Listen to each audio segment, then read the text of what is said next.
Right, Bismillah, alhamdulillah, wassalatu wassalamu ala rasulillah. I'm not going to hold you too long. We're just going to give a little more opportunity to finish some of the questions some of the brothers may have, or maybe some of the sisters downstairs that have questions. And perhaps we'll take either 3 or 5 from online, and then we'll go home, inshallah. Fadl akhi. How do you, lack of a better way to put it, modernize hadith similar to how you did with the miswak? Because some people stay archaic. Crystal clear. You got to do it this way. Because the Prophet Muhammad did it that way. Clear. Tight. Very important question. How do you modernize the hadiths? Like you made the example of the toothbrush and the miswak, because some people remain archaic and they say you got to do it like that. No, you can't do it like this, so on and so forth. Very, very, very important question. Alhamdulillah. And I would say is that sometimes you do modernize hadiths. And sometimes there is no modernization and it remains archaic. It remains archaic. So obviously the example of the toothbrush and a little small, simple, brief history lesson of ancient Japan, etc., their technological feats and so on and so forth. All right. You have the spirit, and then you have the form, or the actual body. All right. The frame. The frame is new, but the spirit is always going to be old. So when we talk about old values, whether it's Islam or not, just old values, being a gentleman, okay, certain things, you translate and modernize them into modern terms. But the old concept never ever goes away, period. And this is why Islam is always going to be universal and it's going to be timeless. There's no place or means that you can go into a place in which truthfulness isn't applicable. In a spaceship, a nuclear submarine, wherever you are, there's always a truthful person and a liar. Cowardice and courage never gets old. Whether you are flying the fastest jet which breaks this barrier and is impervious to radar, whatever thing that you're flying, you still have to have courage. And they tell you this mission is extremely dangerous, highly classified, and it's a big chance that you won't come back. It's a big chance that you won't come back and see your family ever again. And if you go down and if you fail, there's nothing heroic about this. You won't even be mentioned because you never even flew over this country. It never happened. This is highly classified flight that you're going in. If you fail, you would not be mentioned with no plaque or any type of memorial. That pilot that's flying at Allah Alam, how many millions of dollars, that piece of aircraft, he still has to have courage. And it can come a time in which it's time for him to reach his destination or destroy what he's supposed to destroy, and his hand can clench up. He can become nervous, he can sweat. He can think about how many people are hundreds of thousands of feet below him that are going to die and suffer in a matter of milliseconds. He can become a coward. He can freeze up, or he can be brave. So the principles are timeless. They never ever go away. They never go away. But the means, the movement, that's a different story. So therefore, when we talk about the hadith of the Prophet ﷺ, there are certain things that are to remain archaic, such as the specifics of the worship. The Prophet only made 3 rak'ah when he traveled. There is no 2 rak'ah for Salat al-Maghrib. There's only 3. There's no 4, there's only 3. That doesn't change. The Messenger of Allah, ﷺ, he said this. You don't say anything else in the modern times. But the vessel is a different story. The Messenger of Allah, ﷺ, he says, Inna Allah kataba al-ihsana ala kulli shay. Allah has prescribed goodness over all things. That applies to 2019, 2020, 2030, 2050. On a computer, on a phone, technology, a website, Allah has prescribed ihsan on all things. The hadith says that when you wish to slaughter an animal, make the knife sharp. Make the knife sharp. Sharpen your blade.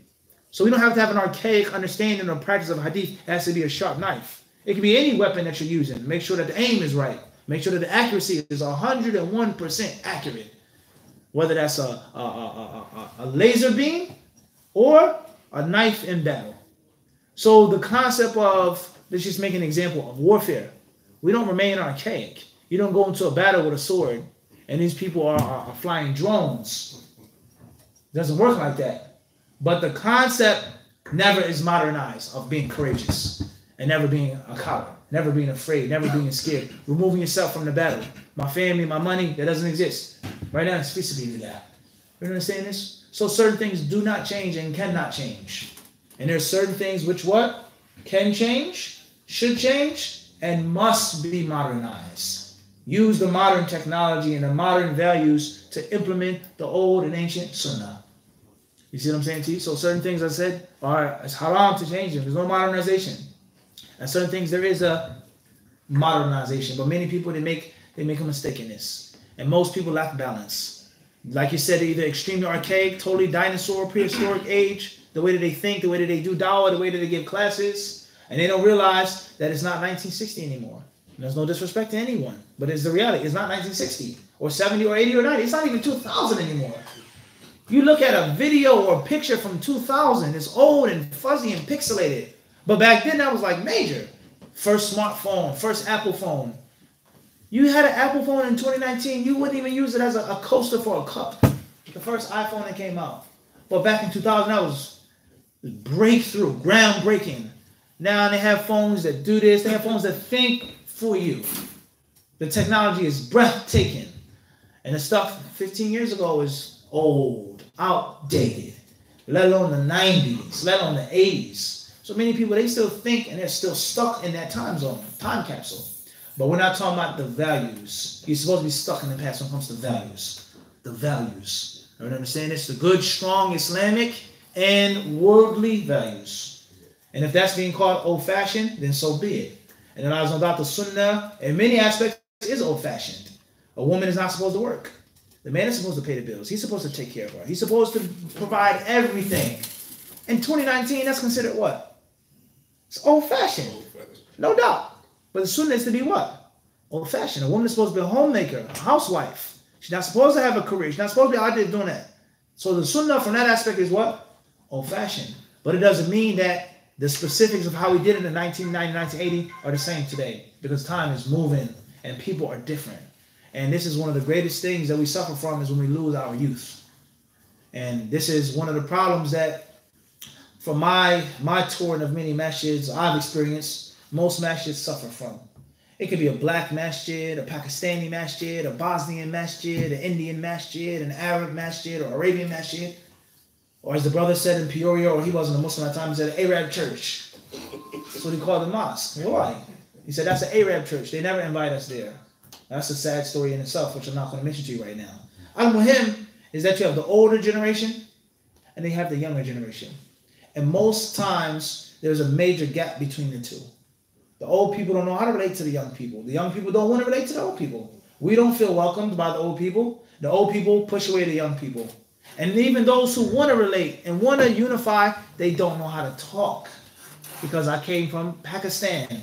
I came to the United States in the 70s. Not only am I from a different country, different language, different culture, different philosophy. Let alone if you're an indigenous American, you're from America, you're born and raised your parents. You have the 70s mentality, the 80s mentality, the 60s mentality. And your son is living in 2019. You can't talk to him, you can't relate to him, you can't even say anything to him. So that's a huge problem. And as I said before, the two schools are to be merged. Keep the old, blend it with the new. Values don't change. The means, the ways, those things must change. Everyone understands those things what? They must change. So that's what I would say in brief. Wallahu a'lam. Fadl.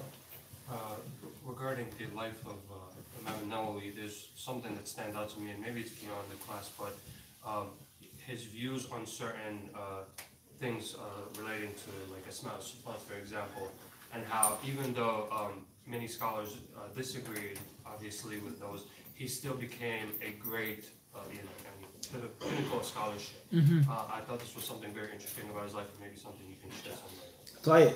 A faida with regards to Imam Nawawi's life, a very interesting point, and that is certain things of aqidah that he said, or certain stances or views that he took, or quoted from people who came before him. In general, let alone pertaining to al-asma wa sifat, like was Nawawi Ash'ari or not?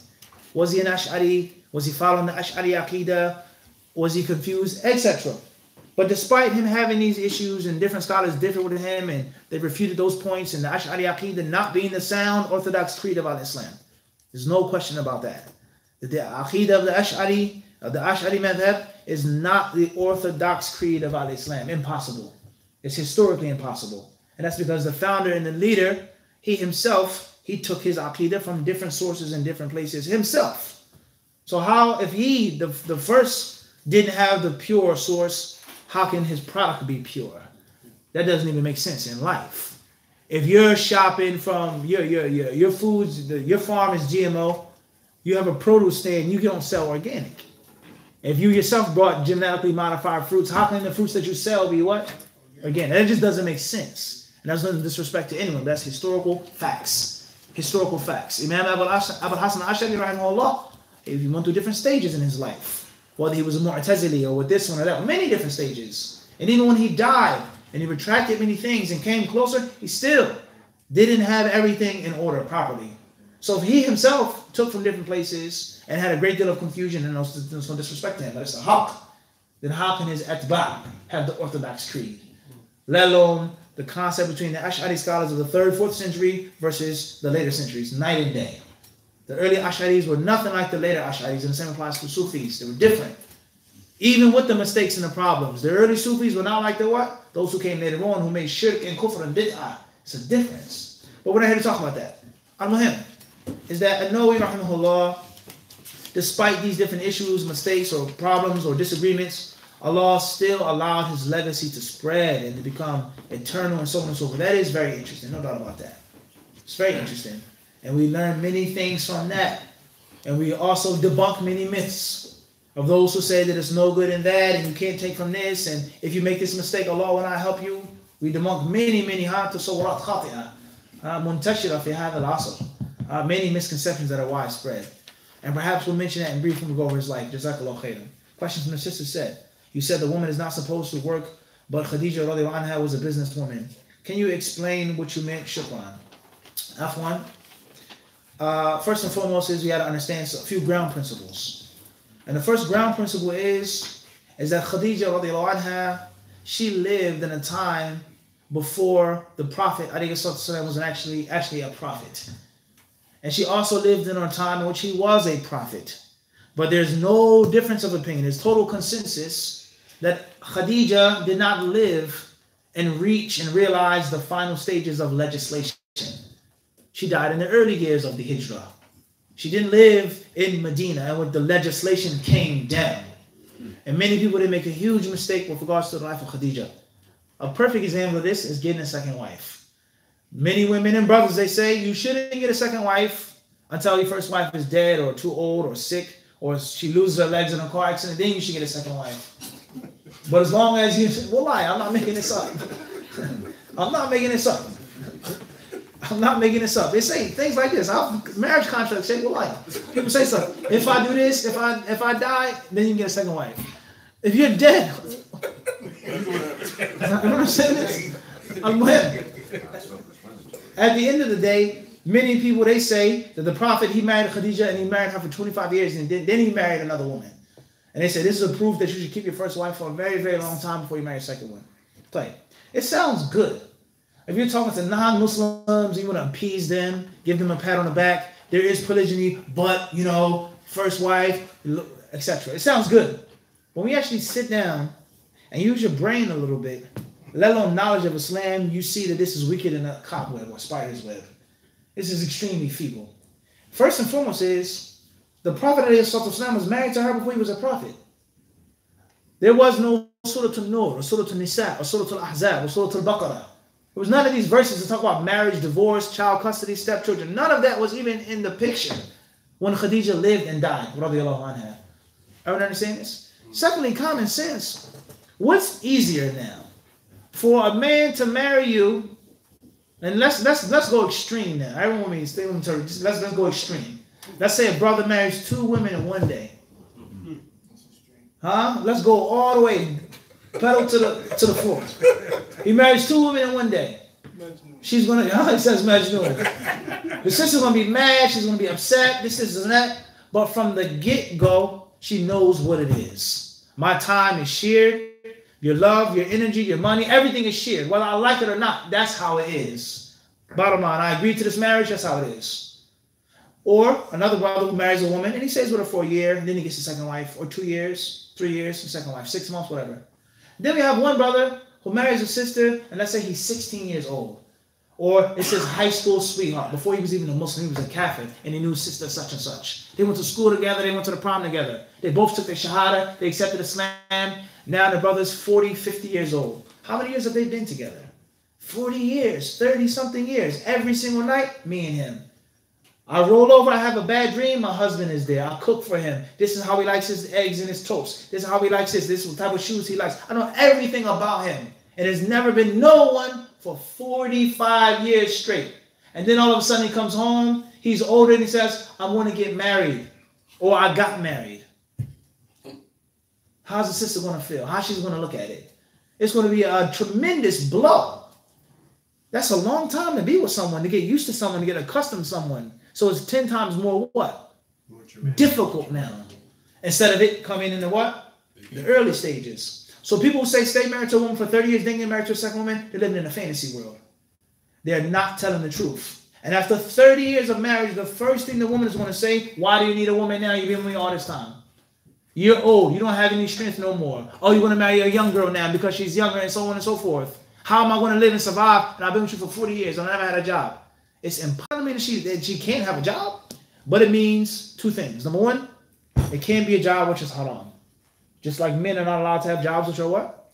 Haram. So if she has to take off her hijab or shake men's hands and do this and do that, it's haram. Number two, a woman cannot work if she's married and her husband forces her to work. He forces her to work. I'm not paying on your bills. I can't pay this. I'm sorry. I can't do this for you. You have to go outside and get a job. And she doesn't want to go outside and get a job. He can't do that. And that's because it is her haqq upon him to provide everything that she needs and also occasionally what she wants. That's when it's the concept of she is not supposed to work. Everyone understand this? What if a sister is married and her husband allows her to have a job and she's a school teacher? She's not mixing with men. She's not uncovered. There's nothing wrong with that. Or in many cases, she's a single parent mother. She has to work. Or the father or the husband is a deadbeat. He doesn't have a job. He's sleeping on the sofa and she gets up early in the morning. Someone has to pay the bills. Someone has to take care of the kids. I have to go and I have to drive the train. I drive the L. And she has to take off her hijab and wear pants and a kimar. Someone has to pay the bills. Someone has to pay the bills, unfortunately. And it's one of the most destructive things of the inner urban community or the black community or whatever you are, Puerto Rican, white, whatever you are, the urban, is when the family structure is torn apart. Men don't know how to be men and women don't know how to be women. And it's a perpetual wheel that keeps turning. I didn't have my father, so now I raise you a certain way. A woman doesn't know how to humble herself and be a woman. The man can't step up. He tries to help. She doesn't allow him to step up. And the wheel keeps spinning and spinning and spinning. And the children suffer. The children, they suffer, all right? So at the end of the day, a woman is allowed to work in Islam. And at the same time, she's not allowed to work in Islam, depending on the what? On the work. And depending on the situation.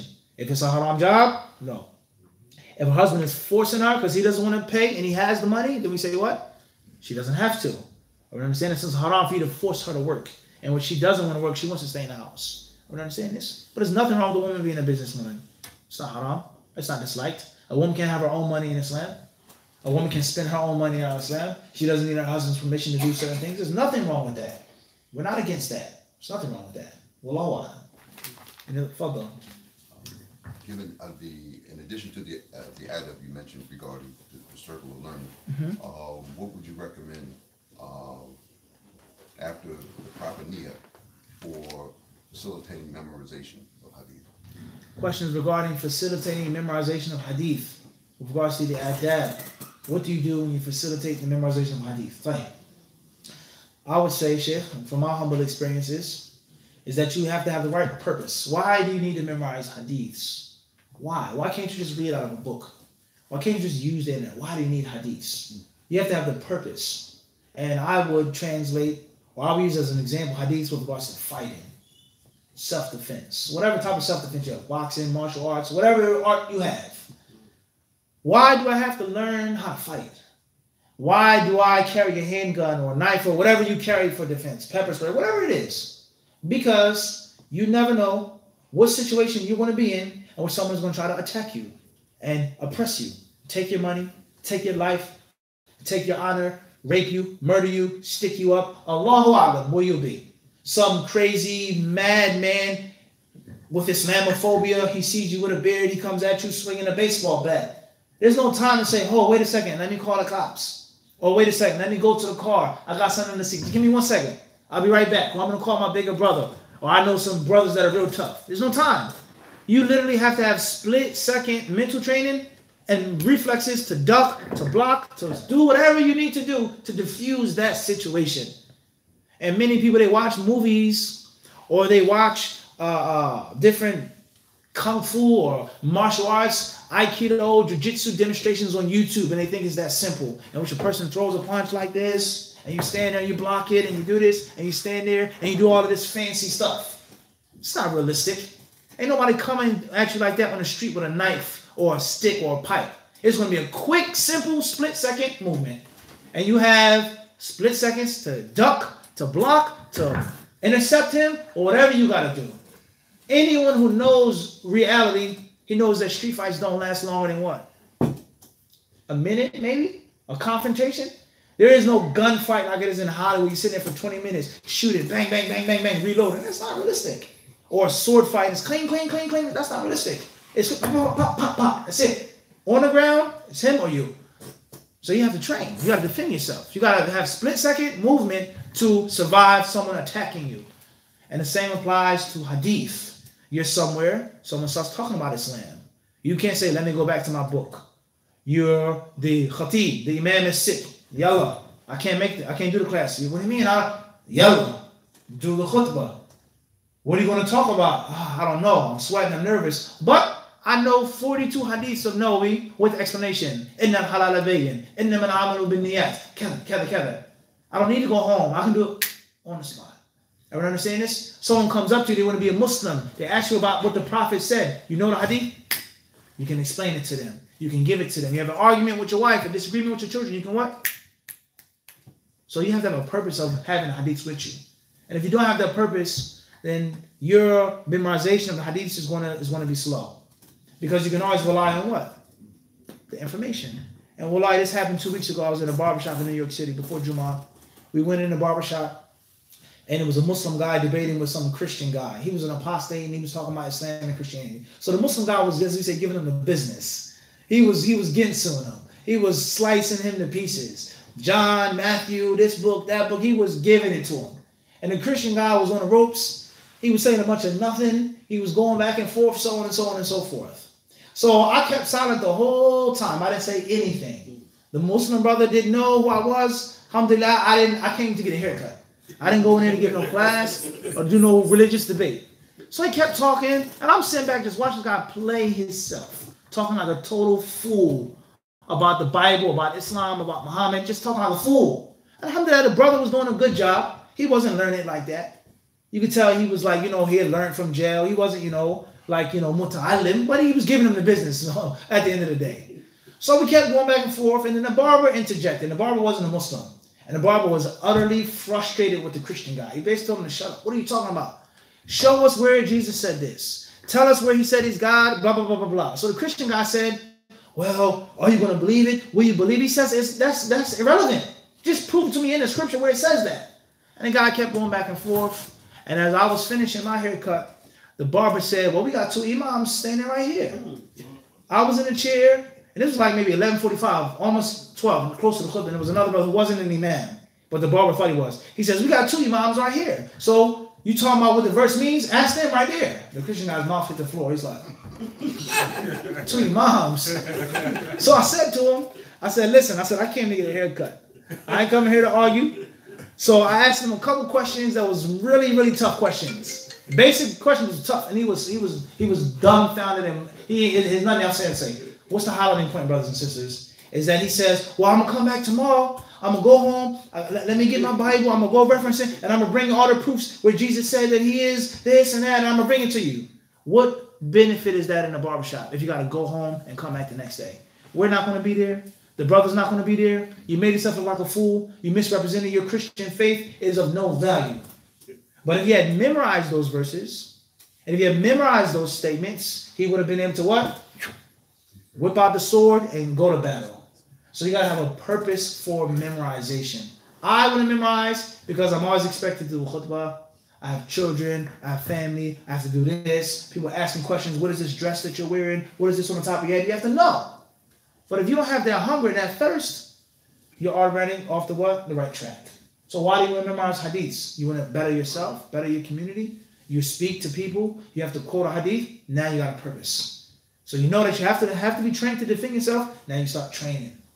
And you start taking small hadiths and repeat them many, many times. And you start writing them down. And you teach them. You learn one hadith, teach 50 people the hadith. You give sadaqah, you pay zakat, and the hadith sticks with you. You adjust your diet. You adjust your sleeping patterns. You drink certain teas. You see what I'm saying to you? And you sit around people who have memorized a lot to push you. People in which you have to look up to them. And you can never be complacent among smart people that have memorized a lot. But if you hang around people that haven't memorized anything, you become complacent. 40 hadith, I memorized 100 hadith. That's a lot of hadith. You know how many hadiths 100 is? That's a lot.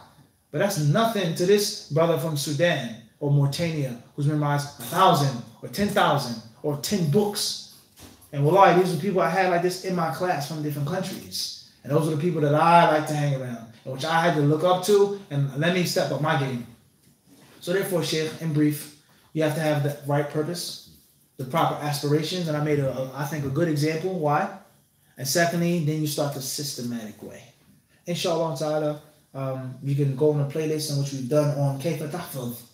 We've done a series of classes on how to memorize. It's on the YouTube channel. Old Student of Knowledge, how to memorize, how to read, how to understand. A full book in which we explain on memorizing. Also the 40 hadith on seeking knowledge. So we've explained certain techniques of what? Of memorizing. Those are the general points. And Allah knows best. Wa yakum. Wa alaikum salam wa rahmatullah. Did he take from other books of hadith like Ibn Majah, Ibn Dayouth? Question says, see, you gotta be able to what? Jump. That's right. Move out the way instantly, huh? That was a sword chop.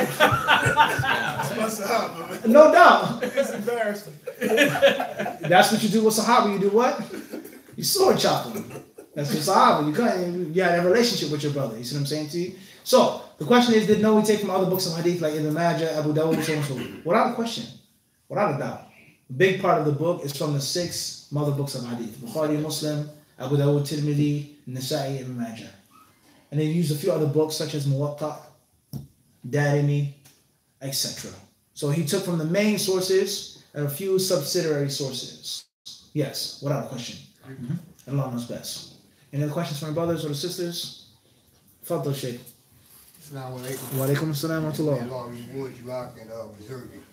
And it's a pleasure. I'm a little older to have you in my family. May Allah bless you. Alhamdulillah. On polygamy, that the Quran does says that you don't have to ask the wife for permission to get married. But my old head, fatwa to the younger boy, it don't hurt to talk to your first wife about it. To stop a lot of problems. Question is, with regards to the Quran and the Sunnah, not stipulating a man seeking the permission from his first wife to get a second wife, telling her, or whatever the case is. However, the old head fatwa, that's a very important concept. Because everything that's not, just because not in the Quran and Sunnah doesn't mean it's bad. Just give me an old head fatwa, no doubt. Experience. So the old head fatwa to the young brothers is that it can save you a lot of problems and a lot of headache by talking to your first wife, so on and so forth. I agree with you 100%. And the Muslim being transparent, the Muslim being honest, upfront, the Muslim being humble and making istishara, making a shura, asking someone, what do you think? I'm older than you. Everyone understand this? Hypothetically speaking, I'm more knowledgeable than you. And I say, what do you think I should do? So that's always the characteristic of a Muslim. Even though I don't have to ask you, it's not wrong with asking. And the Prophet ﷺ, he asked certain people certain questions. He took the advice of certain people, and he was the what? He was the Rasul. He received revelation from Allah, but he asked certain people certain things. So that's always a good thing, Sheikh. No doubt about that. I thought you was talking about me. I married my wife. Sheikh. I married my wife at 19. She's 62 now. I'm 65. It's a real life concept. It's a real life concept. So I have to talk to her. Yeah. At the end of the day, Sheikh, is that a person not asking for permission or talking to his first wife, there are different situations and different conditions. Okay? First of all, the problems in the first marriage. And the role, who's the man, who's the woman, what's the Sunnah tell us? How am I to behave? How are you to behave? All of those things have to be there from the get-go. You see what I'm saying to you? And obviously polygamy is a long, long discussion. And there are many, many misconceptions about polygamy. And I would say most of them come from Muslims. Now, Muslims have a great deal of misconceptions, but Muslims themselves don't understand the proper way what Allah and His Messenger wanted it to be. Everyone understand this? So oftentimes, you say things, or there are other times in which it may not be. You may have to do it a different way, depending on what? On the situation. There's some women, unfortunately, make it impossible for a man to get another wife. They make you live in hell. Excuse my expression. Just for trying to implement something. That's wrong. And there's some men who are reckless with polygamy, and they don't do it properly. They don't even try, because we all have flaws. But they don't even attempt to do it the good, wise way. And at the end of the day, no matter how wise you are, how kind you are, how much money you have, how much of a good provider, no matter what, the woman is either going to accept it or not. Bottom line. Period. And many people, they're hypocritical. They want polygamy to be perfect, but the monogamy isn't perfect. How many women get beat up by their husbands? How many husbands cheat? How many husbands don't take care of their bills? How many husbands don't show love and affection? So monogamy itself isn't what? Perfect. So why is there a stipulation for what? Polygamy to be what? Perfect. That's another smoke screen for people not accepting it. I accept it, but it should be like this and this. No, that's not true. No doubt, certain things need to be in order. Certain things need to be under control. Certain things need to be there. No doubt about that. But you're seeking a utopia. And your first marriage or your marriage with your husband isn't a what? Utopia. He doesn't have all the money. He doesn't have all the time. He doesn't know everything. He's not the best. So why are you stipulating that now for him to do something else? Except for double standard. So humans are flawed. And anything that humans do is going to be what? One way or another. So a flawed mistake does not change the permissibility or impermissibility of it. You shouldn't get a second wife. You can't get a second wife because such and such and such and such a problem. All right, well, don't get married then.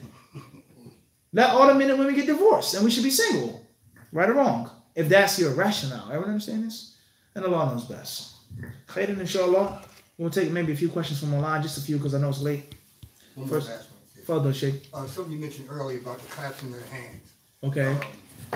They asked you, I don't know, I didn't study enough, but I heard that was that's the way Shaitan sits on his hands in the back of him. Is that a hadith or is that folklore? Clear. With regards to clasping one's hands, or sitting and leaning on one's hand, one's left or right hand when they're sitting down, how the Shaitan sits, etc. Is that a hadith? Is that folklore, etc.? There are hadiths that explain walking to the prayer. What you shouldn't do with your hands. There are hadiths that talk about not sitting back and reclining on your left hand or right hand. You're sitting back like this. There are hadiths on these subjects, okay? Are all of them authentic? Not necessarily. Are some of them authentic? Different story. At the end of the day, if you're sitting in a class and you're waiting for the next salah, you shouldn't do this with your hands. If it's between Maghrib and Isha. Because you're waiting for the next salah. As far as sitting back with your right hand like this and like that, and that's a longer discussion. Whether the hadith is authentic or not, that's how the Maghdubi alayhim sit, whether it's authentic or not, that's not a good posture for a class. You should be sitting up, you should be attentive. If you're tired, lay down, go to the side, go to the back. There's nothing wrong with that. We're not, that strict, especially as a general class. It's not like we're sitting with just collaborative, hardcore young students of knowledge. But you should try your best to have the best posture as possible. Especially if you're a self-respecting student of knowledge. And that's the best way to sit, with your legs like that. And if you can't sit like that, then like that. That's the best thing to do. Sitting back, leaning back, leaning back. People put their knees or feet or this and that towards you. That's not necessarily the best thing to do. That's in general. And Allah knows best. I'll leave that. F1. Question is from London. Initial is SM. What is the Sharia definition of Dayouth? A Sharia definition of Dayouth هو الذي يرضى بفعل الفاحشة في أهله. Is the one who's pleased with his wife being a whore. He's pleased with his wife being a prostitute. Or if she isn't selling anything or soliciting her love, she sleeps with other men and he's pleased with it. Many people, they translate the word Dayouth as a pimp. But that's not always necessarily true. A woman may not be a prostitute, but she sleeps with other men. in the modern culture today, right? Swingers or whatever the word you want to use. Or a man records his wife having sex with another man, and that turns him on and stimulates him. He's married to her. She's just sleeping with him. She's not going to go home with him. She doesn't love him. But go ahead. And it's good for me. That's one thing. Everyone understand it? So it doesn't necessarily have to be a pimp. Someone who has a woman in which he's selling this woman. And in most cases, and Allah knows best, Allahu Alam, in most cases, if there's a pimp, his wife is not on the corner or walking the strip. His wife is not the prostitute. In most cases, the pimp has no intimate relationship with the girl that's selling herself. So many people, they mistranslate the word. And they may say, if you allow your wife to go outside the house and her feet are out, you're a Dayouth. If you allow your wife to wear perfume outside the house, you're a Dayouth. If you allow your wife to work and shake a man's hand, you're a Dayouth. That's not right. That's not fit with fahisha. You being loose with your wife, you're not having necessary jealousy with your wife, you're not being protective of your wife, different what? Different story. But it doesn't mean that you're a Dayouth, as is mentioned in that hadith. Unless you're pleased with someone doing fahisha with your wife. And obviously there are steps towards fahisha, no doubt. Okay, shaking a woman's hand could lead to that. You feel the softness of her hand. She feels the softness of your hand, the strength of your hand, the warmth of your hand, the energy in your hand. People say things like this is reality. Okay, touching someone. If he shakes my hand, maybe he'll shake my hand for a couple more seconds. Maybe he'll sit next to me. Maybe I'll hug him. Maybe. If his hand felt so soft, then what about the rest of his body? If her hand was like silk, what about what? The rest of her parts. This is reality. I used to, oh man, the smell, the perfume of her hand stayed on my hand for 24 hours. What about the rest of her body? What type of perfume is on the rest of her body? This is reality. Things lead up to things. You allow men to talk with your wife and stare at your wife, and that's a problem. And it can lead to what? Fahisha. But it doesn't mean that if a man is a little sloppy or lax, he's a Dayouth. That's a wrong interpretation of the word, of the hadith, and also of the concept. Wallahu alam. Next question says, MJ, Sydney, Assalamu alaikum, Barakallahu fikum, benefited a lot from the series on Taysir al-Mustalah. Will you be continuing the series, or do you recommend moving on to Baiquniya?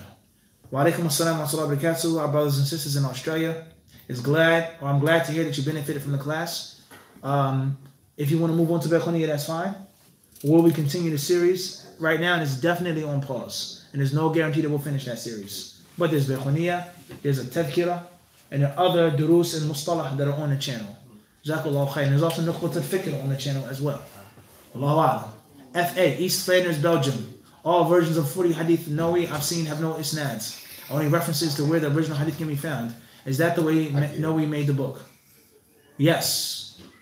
That is the way Nawawi made the book. It's a compilation and it's a summarization. And he intentionally took out the chains of narration. And he just put An Abu Hurairah, An Fulan, An Fulan, An Fulan. So all versions of Nawawi's Hadith are like that. Moving forward, we'll take a few more questions online, then we'll take the last question here. From UK. TA. My friend touched his 6-year-old cousin inappropriately, no zina, and wants to make tawbah.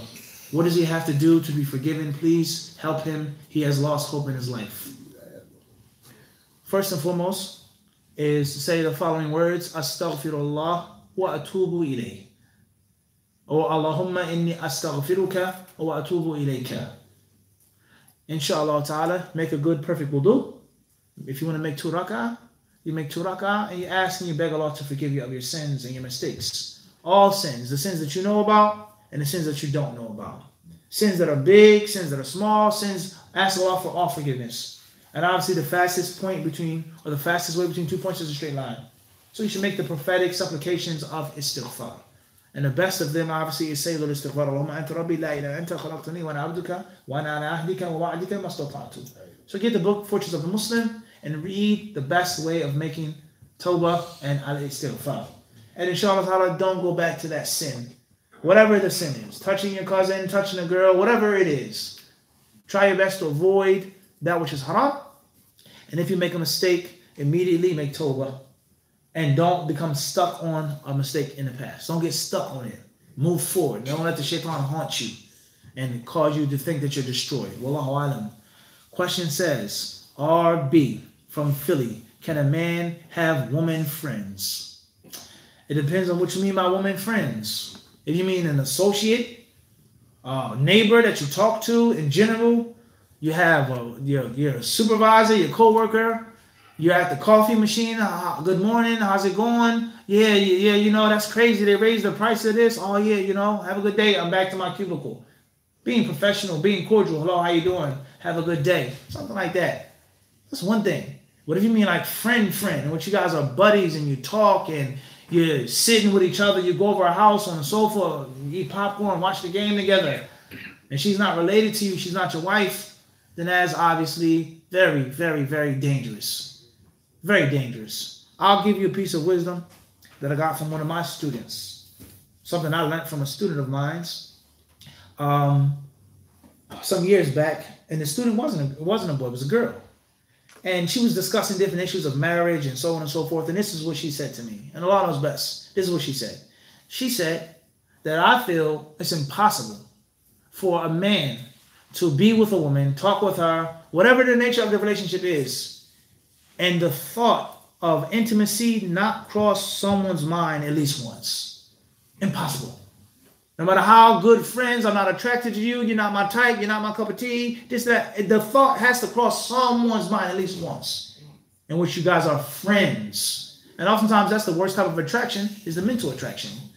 Person is thorough. I can have a conversation with you. I can talk with you. And many sisters, they say things like that to different brothers. Oh, I wish my husband was like you. I wish I could talk to my husband like you. That's a fitna. Their husband could be better looking than you, have more money than you, more knowledge than you, be stronger than you, but he ain't got the what? The personality that you got. So this is what she said. She said that I thought it was impossible for these people to be friends for years, except that someone had to think about it at least once. And whatever stopped them from doing it, stopped them, but the thought is going to come across. So therefore, you having a woman friend, and there's no intention of getting married or finding out are you compatible for each other, or whatever the issue is, that's going to be what? Problematic. But if you mean someone that's at your job, a family friend, a cousin, someone who watched you grow up, that's one thing. And Islam does not mean that you have to be rude to people. Islam does not mean that you have to be nasty to people. Islam doesn't mean that you have to treat yourself as a saint and everyone else as a sinner. That's not the proper understanding of Islam. But there's too much flirting, too much laughing, too much joking, too much laughy, touchy. No. That has to stop. Assalamu alaikum, sister. How are you? Alhamdulillah. Jazakallah khairan. Assalamu alaikum, brother. That's it. You have to have a purpose, huh? Wallahu alam. The last question I'm going to take online tonight. I'm sorry, there are a lot of questions, but the brothers in the masjid, they have precedence. It says, SE from Munich, Germany. Assalamu alaikum, Mufti. Does doing an act of worship because it makes you feel good and not necessarily of primary because you want the reward for it invalidate or detract from your ikhlas? Wa alaikum assalam wa rahmatullah. Peace to all disciples in Germany. No, not necessarily. Feeling good is a reward of the good deed. Feeling good is you being pleased with what Allah has put upon you of ibadah. It's a reward. It's a thamara. It's an incentive. I know how good I feel when I make salat, so I need to make salat right now. Even though you may not get up and stand and do the prayer specifically intending Allah. The drive to do it. But you only made the salat for Allah. But the reason that got you up and made you make wudu and make the salat was the feeling afterwards. The spiritual high of making salat, of listening to the Quran, etc. You may be depressed or stressed out, in which you're disconnected from the Quran, what the other bit at the time. And I need to get connected to Allah, so let me listen to the Quran. So the incentive was that good feeling. But it doesn't mean that you did the act of ibadah for someone else, another deity of worship.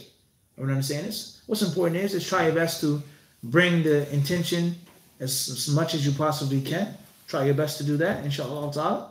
And there lies no doubt, there's always going to be a benefit from doing good deeds. All the time. There's no doubt about that. As we mentioned in today's khutbah, when Allah Azza wa Jalla tells us, إِنَّ الَّذِينَ آمَنُوا وَعَمِلُوا الصَّالِحَاتِ سَيَجْعَلُ لَهُمُ الرَّحْمَنُ وُدًّا. Those who do good deeds, those who believe, Ar-Rahman will make for them wood. He'll make for them special love and affection. And some of the Sahaba said, it's narrated from them, رُبِيَ عَنْهُمْ الْوُدُّ مِنَ الْمُسْلِمِينَ فِي الدُّنْيَا وَالرِّزْقُ الْحَسَنِ وَاللِّسَانُ الصَّادِقِ. He says this word wood, love and affection from Rahman means the Muslims will love them in this life. Allah will give them good sustenance, rizq hasan, good wealth, wholesome wealth, and al-lisan as-sadiq, a truthful tongue. So that's a benefit of having iman and amal salih. Who do you make iman for? Allah. Who do you do amal salih for? Allah. But that is an incentive. If you do good deeds, if you're a believer, Ar-Rahman will give you this and give you that. So that doesn't mean you don't have sincerity. And Allah subhanahu wa ta'ala sure knows best. Fadl akhi. It's kind of a two-question thing, but the first one was based on the topic you talked about with touching and the other gender. In regards to a professional setting, let's say for instance your sister, your wife, your aunt works at a professional setting where it's required for you to touch like a patient. Is that permissible, and what's the regard with that? And also the second question is how do we get more khushur in the prayer? Two-part question regarding what if a person works in a professional setting that demands for them to touch the opposite sex, and how do we get khushur or more khushur in the prayer? As far as the first question, then it is haram in Islam for a man to touch a woman or a woman to touch a man unless it's one of the following scenarios. Scenario number one is your wife or husband. Scenario number two, it is your right hand possession for a man and a woman and not a woman to a man. If a man has a woman who is his legal Islamic right hand possession, he's allowed to have concubinage with her. Scenario number three is that woman or that man is a mahram. It's your sister, it's your aunt, it's your uncle, it's your stepdaughter, it's your stepson, it's your grandfather, someone that you can never ever get married to. You can shake their hand, give them a hug, push them, play around, get out of here. Other than those three scenarios, scenario number four, if it is medical necessity, a need, someone is dying, there's no one else to take care of the person, whether it's CPR or whatever it is, saving someone from drowning, whatever the thing is, picking someone off the floor, old lady falls, a young lady falls, she can't get up, you help her up. That's one thing. Other than those four scenarios, then there is not to be no contact between the two sexes in Islam. So if it's a necessity for her to help these people in this hospital, that's one thing.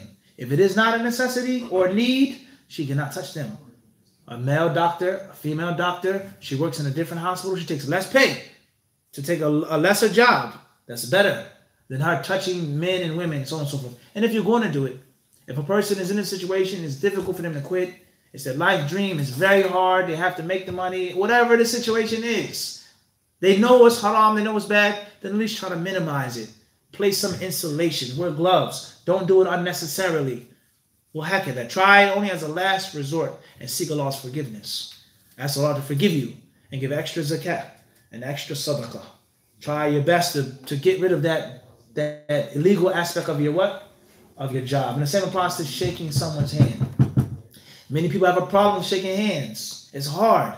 You go somewhere, and we're talking about you're a professional, high up. You go into a place, hi, I'm Jane, and you don't shake her hand. It's going to be a problem. They're going to look at you like, whoa. But that's hypothetical. And that's because what is the chances of someone who's on the Sunnah practicing in that type of setting like that? And I don't think no one's going to get to that type of status unless they've already relinquished certain things from their deen. And I'm not saying that you can't be a successful Muslim. I'm not saying that. I'm not saying that you can't be a lawyer or a doctor, or I'm not saying that. But around those types of people, which they feel comfortable like that. But for argument's sake, you go to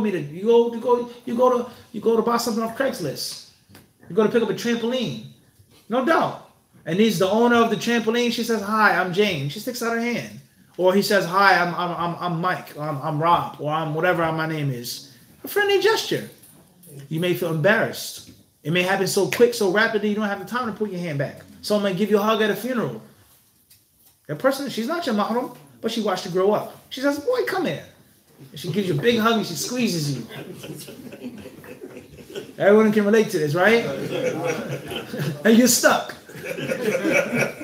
There's nothing you can do. You avoided this one, you ran from this cousin, but this one, she says, "Boy, get over here." What you mean you can't touch me? And now she gives you a hug, she gives you what? A bear hug.